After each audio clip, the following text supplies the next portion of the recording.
Fala pessoal, beleza? Passando aqui mais uma vez para trazer para vocês os assuntos da semana, o resumo da semana, os assuntos tributários que vão impactar a vida de vocês. E dessa semana, inclusive, é um assunto importante, viu gente? Finalmente saiu a PEC do governo, a PEC que fala da reforma tributária, né? É algo que vinha sendo esperado por muito tempo e finalmente saiu, né? Tivemos a entrega pelo relator Aguinaldo Ribeiro na última quinta-feira e ela trouxe aqui para a gente, finalmente, pelo menos a regra geral, né, de como vai ser isso. É claro que vai ter algumas discussões, mas já a gente comenta também.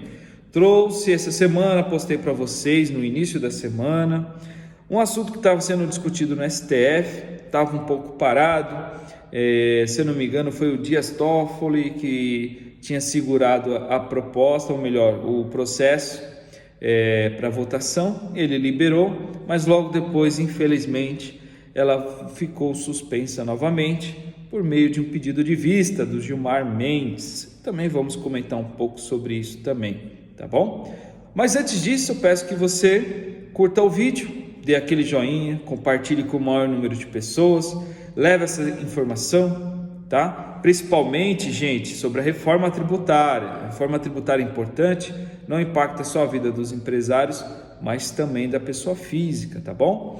Mande aí para quem tem interesse, compartilhe, chame aquele seu amigo que precisa dessa informação e peça aí para acompanhar também os próximos vídeos, tá bom? Quem estiver me acompanhando pelo YouTube, pelo meu canal, a mesma coisa, dê o joinha, compartilhe, se inscreva no canal, que é importante, eu vou compartilhando lá também. E vocês podem acabar assistindo o vídeo na melhor maneira, no melhor horário, o que ficar melhor para vocês, tá certo? Então vamos lá, vamos primeiro pela decisão do STF, né? Ou melhor, que foi colocado para a decisão do STF sobre o limite das multas tributárias, gente. Esse assunto é um assunto muito importante que eu estava monitorando, é um assunto que eu já sofri com isso, né? Em algumas análises, em alguns processos, eu costumo ver esse tipo de multa, são multas abusivas, que são multas aplicáveis, gente, quando você tem algum descumprimento de obrigação acessória, ou por algum erro, né, ou até mesmo não envio dessa obrigação acessória, e a multa vem pesada, vem em cima do valor total da sua nota fiscal, tá?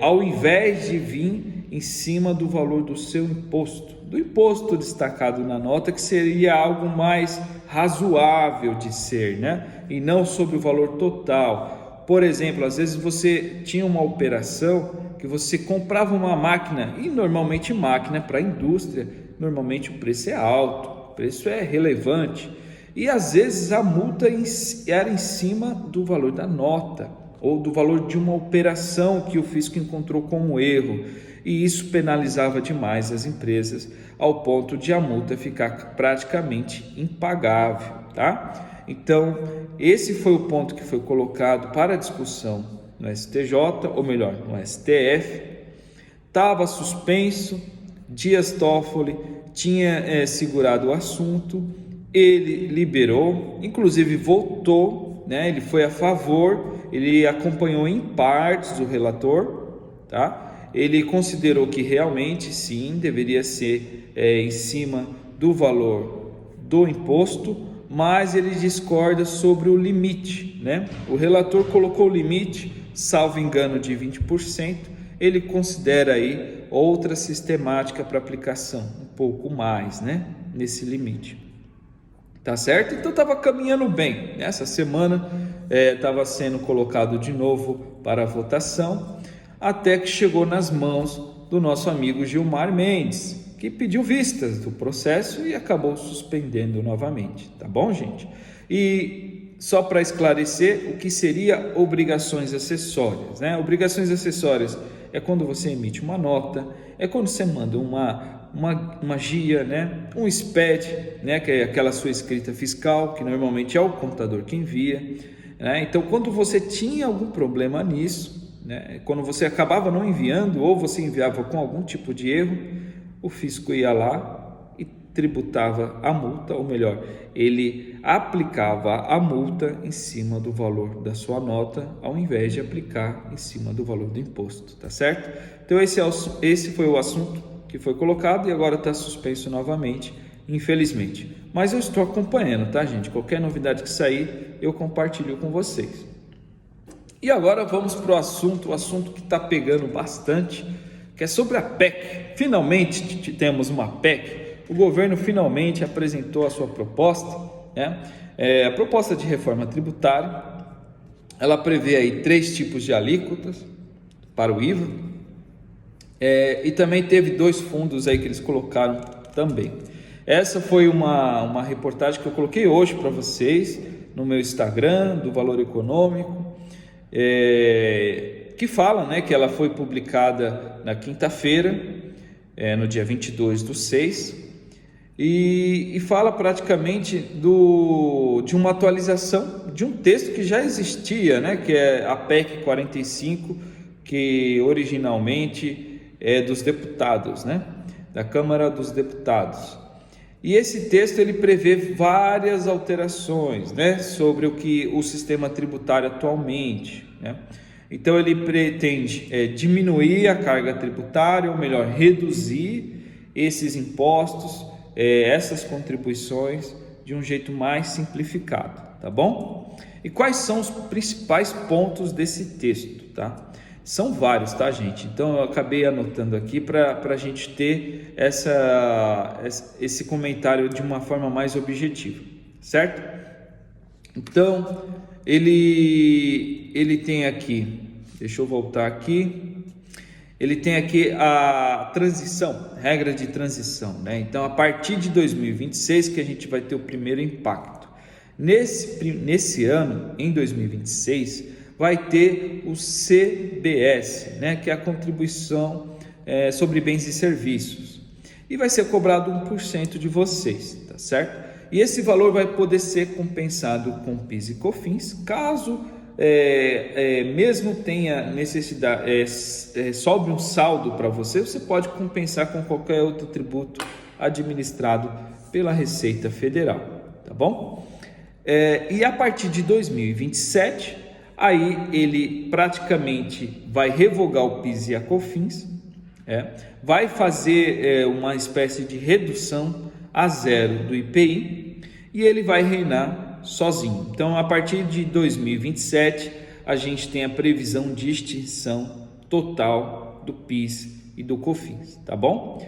Esse é o primeiro ponto. Continuando ainda na regra de transição, a gente agora vai pensar sobre o ICMS e o ISS, né? Um imposto estadual e outro municipal. Ele vai começar a regra dele a partir de 2029, né? Vamos ser 3 anos aí de migração, e vai até 2032, tá bom? Então, a partir de 2029, né? Vai ter uma redução mais ou menos aí de 4/5 do imposto, né? Por exemplo, a gente tem o ISS que é 5% na regra geral. A partir de 2029 ele poderá ser cobrado em torno de 4%, tá? E aí ele vai ter uma migração ano a ano, né? Então ele vai reduzindo aí mais 3/5, 2/5 e 1/5 até 2032, que vai ser o último ano de utilização do ICMS e do ISS, que aí vai entrar o IBS, tá certo? Nesse ponto aí, a partir de 2033, não vai existir mais a figura do ICMS e do ISS, que também será extinto. Nesse momento, conclui a primeira fase, né, da reforma tributária. Então, 2023, a gente não vai ter mais a figura do ICMS, do ISS e do IPI. O IPI também vai sair a partir desse momento. E também, gente, quem tem incentivos fiscais, principalmente convalidados pela Lei 160 de 2017, infelizmente não tem previsão para prorrogação do prazo de utilização. Então, você que tem uma planta industrial, comercial, em algum estado que tem incentivo fiscal de ICMS, Então, pelo que está no texto, que pode ser alterado, é claro, mas a partir desse ano não teria mais esse benefício, tá bom? Então esse é um ponto importante para deixar no radar de vocês. Vamos estudar essa proposta, essa PEC, e é claro, vai passar por votação, pode ter o seu texto alterado, mas em regra seria esse o projeto que foi apresentado, tá? Tem outros pontos importantes aqui, por exemplo, caso lá em 2032, no finalzinho de 2032, você tenha saldo acumulado de ICMS, saldo credor de ICMS, você vai ter o direito, né, de compensar esse saldo com o IBS, né, o imposto que vai estar em validade a partir do ano seguinte. A mesma coisa quem utiliza o SIAP, né, vai ter a possibilidade de utilização desse crédito também, tá certo? Esse é um ponto importante, esse é um ponto que vale a pena colocar. Também foi colocada a previsão do cashback, né, para o retorno do valor que foi pago no imposto, que já foi tema aí discutido na mídia também sobre esse assunto. E um ponto importante aqui, ó, o ICMS, o IPI, o PIS e a COFINS não vai integrar a base de cálculo do IBS e nem do CBS, tá? Isso é interessante porque a gente vem discutindo isso na justiça, né, nos tribunais superiores, no STF, da não inclusão do ICMS na base de cálculo. Então eles já viram essa tendência e já estão colocando aqui também para que não tenha essa incidência nessa nova modalidade de tributação no sistema tributário brasileiro, tá bom? A criação de fundos, né, como eu comentei no início, vai ser desenvolvido um fundo regional e o outro voltado para a compensação de perdas de benefícios de ICMS, tá? Então, foi colocada a proposta para tentar ajudar os estados caso tenha a necessidade de repor aí alguma perca por conta da reforma tributária, tá? Por meio de fundos. Vamos ver se tem mais algum assunto aqui.